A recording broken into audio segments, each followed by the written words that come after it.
and livelihood assistance para sa mga kapwa Pilipino po natin na uuwi sa kanilang mga probinsya kapag sila po ay nakarating na sa ating bansa.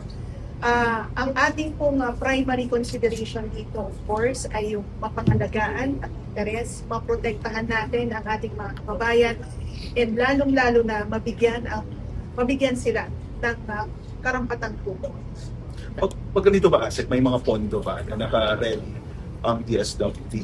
And then second question, how about yung mga families naman po, pero yung kapamilya nila like OFW, nandun pa sa Middle East, hindi makauwi dito, or makakatanggap pa rin po ba sila ng tulong? Paano po yung maging process?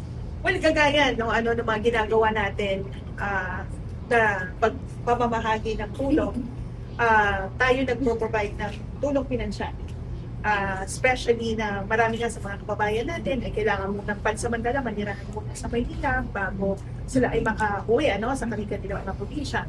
At kapag sila po ay nadala na sa kanilang pong mga provinces, yung ating pong mga field offices ay nakikipag-ugnayan sa kanilang local government units para mabigyan din natin naman sila ng tulong. Kasi meron sa kanila ayaw na pong bumalik because of the situation at saka syempre yung trauma na naranasan din nila. So, tinutulungan natin sila na magkaroon ng trabaho o magkaroon ng livelihood opportunities sa kanilang mga probinsya. Pero lahat ng ito ay naisasagawa dahil na-assess yan ng ating mga social workers. In terms of funding, yes, meron po tayong sapat na pondo, kinukuha po natin yan sa assistance to individuals in crisis situation because these individuals who are being affected by this current development in the Middle East are considered as in crisis, especially na mawawalan sila ng trabaho, mawawalan sila ng source ng hanap buhay. So kapag sila po ay umuwi sa Pilipinas, talagang tiniyak natin na mabibigyan sila ng karampatan. Usually, Asik, based on experience, magkano yung natatanggap ng mga OFWs natin pag may natanggap sila from DSWD? Well, depende po yan doon sa assessment ng ating social workers at depende rin yan sa koordinasyon natin sa DFW. Kasi again, ours will be augmentation support. Dahil talaga ang pangunahing ahensya na nagbibigay po ng tulong ay ang DFW. Ma'am, doon sa pakikipag-usap niyo sa DFW, parang gaano kaaga tayo ready na makapag-repatriate ng mga humihingi na ng repatriation?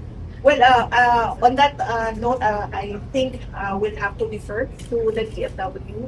Sila po yung kasalukuyan na nagsasagawa ng mga repatriation efforts at nakikipag-ugnayan sa mga iba't ibang ahensya ng pamahalaan. And of course, yung nakikipag-ugnayan din sa mga ibang bansa.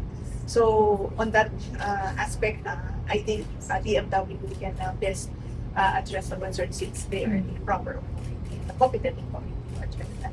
Pero yung assurance, ma'am, na anytime na gusto nilang uwi ng Pilipinas, may help from the government. Yes, yan naman po ang tinitiyak ng ating pong pamahalaan. Yan po ang sabi ng Pangulong Marcos Jr. na tiyakin po natin na yung kaukulang tulong ay may paabot sa mga kababayan natin natin. Asik, sorry. Sa coordination meeting, nasabi ng DFW, ilan yung expected na OFW or tutulungan po natin individuals? Wala pa po tayong pictures na nakuha pa po.